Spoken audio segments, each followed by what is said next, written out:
Hello and welcome to another video with me, Hazmat Lorcana, and today we're heading down to the Spice Shack to see what the chefs over at the European Championship have been cooking up. And at the Spice Shack we care about decks that have a little bit more something to them, that little bit of a kick. We are not here for bland ingredients such as Ruby Amethyst or Red Blue, Sisu on Ice. We've seen these decks so many times before. But those decks did really well, Hazmat. And yeah, I know they did well, and heck, even Ruby Amethyst deck won the entire thing. But the decks have already been talked about enough, and in all honesty, there's only so many times that I can talk about the same deck list over and over again. But Hazmat, look at this deck I made. It's got Genie in it. Is that the most inspiring thing you can come up with from set 6? No. Not at the Spice Shack. Here we focus on the other things, the finer things in life. Decks that come up with ways to deal with the amount of genies that have been added to the many deck lists out there. Or even those that are just using something completely different, not even to do with genies. So I looked at the top 32 decks and I picked out some of those which I thought just had that little bit something extra to them, a card that perhaps you don't usually see, or heck, in some cases even the deck list was entirely something you don't usually see. So let's not waste any time and have a look at those decks that stood out to me. Now, it wouldn't surprise me if you've probably already seen this one before. It was a deck that made it into the top 8, a purple steel deck run by Swandai. And on a quick glance, this may look like a fairly regular purple steel deck, but there is one card that sets it apart from the rest. And yes, of course, that card is Hades, Lord of the Dead. If you didn't already know, Hades is a 6-cost uninkable with a 3/4 stat line. He quests for 3, but his most important feature is his ability. It reads, during an opponent's turn, whenever one of your other characters is banished, gain 2 lore. And look, this card is a one-of in this deck because it's super situational when it becomes really useful. But I want you to picture this, that in a sea of decks that are red, blue, and ruby amethyst, including things like Sisu and Be Prepared, what if you just went super wide on the board and then slammed Hades down and said, what you gonna do? Because if they decide to Sisu or Be Prepared your board, you are gonna gain 2 lore for everything that was banished outside of Hades, and that could be so much lore that this just straight up prevents them from actually using a Be Prepared or Big Sisu. And even outside of that situation, just simply playing this card and being able to turn things sideways a bit more freely, knowing that if your opponent trades into your characters, then you're gonna gain 2 lore anyway, just makes it an awesome card that just kind of changes the dynamic of the game. I know it's not unheard of for purple steel decks, but I do also like the inclusion of Bell, Accomplished Mystic, in this deck. If your Genie hits another Genie for 2 damage and then you play Bell, it lets you transfer the extra 2 damage on your Genie onto theirs and finish it off. And that for me seems like a really nice tempo play. She also works really nicely with Pluto to get him back up to his 5 health, so he regains that 4 attack he's lost. Moving on, and the next deck I wanted to look at made the top 16, and that was a green-purple deck run by Lorcana Deck Lists, a well-known figure in the community. Now, I know what you're thinking on the surface. This is low to the ground green-purple deck with a couple of extra ways to bounce things back to your opponent's hand to sort of keep up that aggression. But shh. That's not what I'm looking at.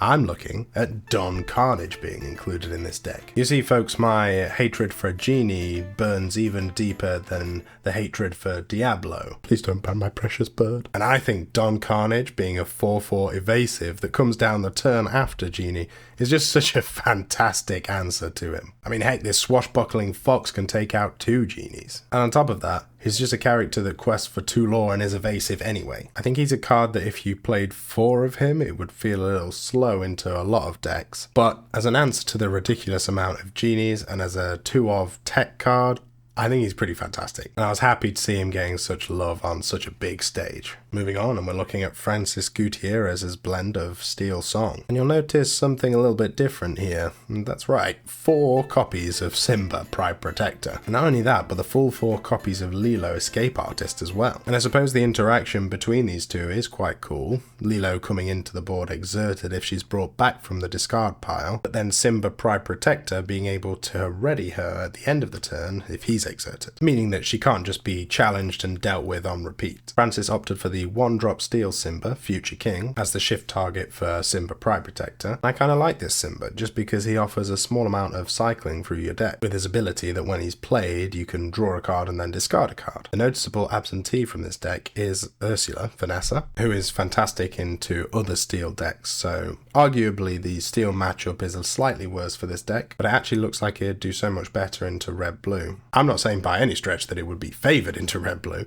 I'm just saying it does seem to do better into it. So maybe the aim with this deck was to make it have more balanced matchups across the board. I don't know, only Francis will be able to tell you that. Moving on to decks that made it into the top 32 rather than the top 16, and the first one we're looking at is a Sapphire Steel deck, run by Justin Morales. And I'm sure you already knew this, but hey, look, if you didn't, did you know that any challenger that the Jim Hawkins 2-drop gets from his ability, that would actually be carried on to his shift version, allowing the 5-drop Jim to come through as a 7-5 or 9-5 or however much you can ink in a turn. But hey, what's the spice in this deck? Well, besides it being one of the more off-meta choices, it also includes a copy of Robin Hood Unrivaled Archer from set 1. And what is it? It's a Genie killer. Yes, when Robin Hood attacks, he gets evasive, so him being a 4-4 and with evasive when attacking kind of makes him a little bit similar to Don Karnage, who we looked at just a moment ago. And on top of that, he also acts like a cantrip if your opponent's got more cards in hand when you play him. Very cool tech card, I like it a lot. And next up, there must have been a fire in the kitchen because we're looking at a burn deck. And gosh, where do I even start with this deck? I mean, it's just fantastic. I'm aware of decks like this existing, but I've not really seen one do well on such a grand scale. So let's take a look at what makes this deck great. And the first thing is actually in the 1-drop slot, and that is Moana, Self-Taught Sailor. And no, this deck doesn't have any captains in it, so she won't ever be able to challenge, but is that really a problem when you can quest for 1 each turn and take something out with 3 health? I mean, as a 1-drop, that's pretty impressive. You don't really want to be running your Madam Mim Fox into this, but it would certainly take it out with her if she did. And if you don't challenge her, what are you doing to get rid of her? Removal on this 1-drop? Maybe? But it doesn't feel great unless it's absolutely necessary, and with 3 attacks she actually dodges a lot of red removal. But hey, perhaps we're missing the point here. What else is this good for? Of course, Flynn Rider Frenemy comes down on the next turn as a 2-drop, and of course if you've got something with more strength than your opponent at the start of your turn, then you're going to get 3 lore. Well, if you've played Moana on turn 1 and she's got a hearty 3 attack, you might start getting that 3 lore per turn a bit quickly. Now on top of gaining that 3 lore per turn, this deck's just full of things that gain lore as they hit the field, looking to slowly grind their way to victory in ways that your opponent simply can't do anything about. The White Rose, Merlin Goat, Thievery, Gathering Knowledge and Wisdom, Pirate's Life, the Boss is on a roll. These are all cards that you can't really stop your opponent from gaining lore from. And on top of that, you best be careful if you do turn something sideways, since a Super Goof could come in and end the game. And because of this being the way that the deck is, it runs 4 copies of Amethyst Chromacom. This deck doesn't care about your opponent having cards in their hand. It's perhaps one of the most uninteractive decks I've ever seen. It simply looks for ways to get more and more lore by itself and just keeps